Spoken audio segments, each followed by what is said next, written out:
भारतीय जनता पार्टीना 46માં સ્થાપના દિવસ નિમિત્તે છોટાઉદેપુર વિધાનસભાનું સક્રિય સદસ્ય સંમેલન યોજાયું। છોટાઉદેપુર એપીએમસી ખાતે સક્રિય સંમેલનનું આયોજન કરવામાં આવ્યું।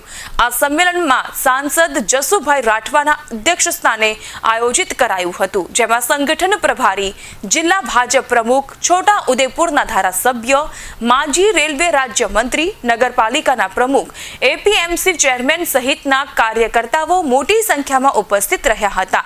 ભાજપના સ્થાપના દિવસ નિમિત્તે મહાનુભાવો દ્વારા ઉપસ્થિત સૌ કોઈને જરૂરી માર્ગદર્શન પૂરું પાડવામાં આવ્યું હતું અને સક્રિય સદસ્ય સંમેલનમાં સક્રિય સદસ્યોને જરૂરી સૂચનો પણ આપવામાં આવ્યા।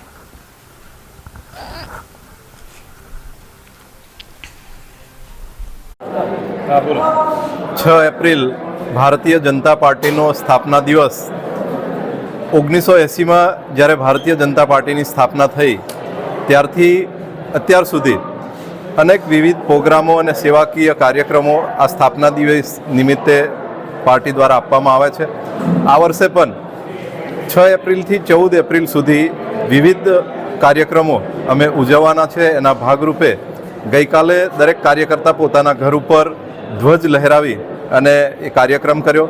એના પછી દરેક વિધાનસભા વાઇઝ સક્રિય સભ્યોનું સંમેલન કરીએ છીએ। એના પછી ગાંવ ચલો અભિયાન અને ડૉક્ટર બાબા સાહેબ આંબેડકરની જન્મજયંતિ, આ રીતે અમારા પ્રોગ્રામો છે। એમાંનો એક ભાગરૂપે આજે 137 છોટાઉદેપુર વિધાનસભાનું સક્રિય સભ્યોનું સંમેલન થયું, જેમાં પાર્ટીના ઇતિહાસથી લઈ અને જે વિકાસના કામો અને સુશાસનના જે કામો નરેન્દ્ર મોદી સાહેબની સરકારમાં થયા છે એની વાત કાર્યકર્તાઓને કરી અને એ વાત સમાજની અંદર પણ પહોંચે એ પ્રકારનો પ્રયત્ન પાર્ટી દ્વારા કરવામાં આવ્યો છે। ગઈકાલે 6 એપ્રિલ ભારતીય જનતા પાર્ટીના સ્થાપના દિન નિમિત્તે આજના દિવસે આ છોટાઉદેપુર વિધાનસભાના સક્રિય કાર્યકર્તા સંમેલન યોજવામાં આવ્યું હતું।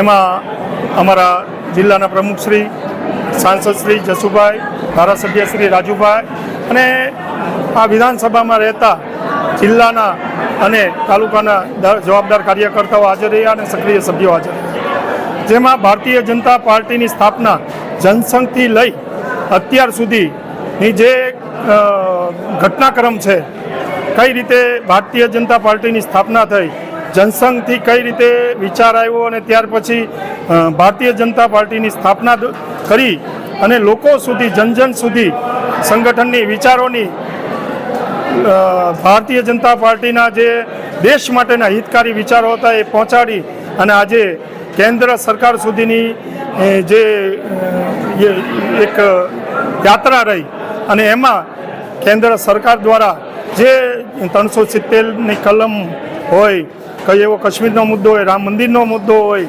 એવા ટ્રિપલ તલાકનો મુદ્દો હોય, જે ભારતીય જનતા પાર્ટીના મોદી સાહેબના શાસનમાં આ સરકારમાં કઈ રીતે એમાંથી મુક્તિ મેળવવામાં આવી, એ સૌ વાત દરેક કાર્યકરો સુધી પહોંચાડવામાં આવી, માર્ગદર્શન આપવામાં આવ્યું।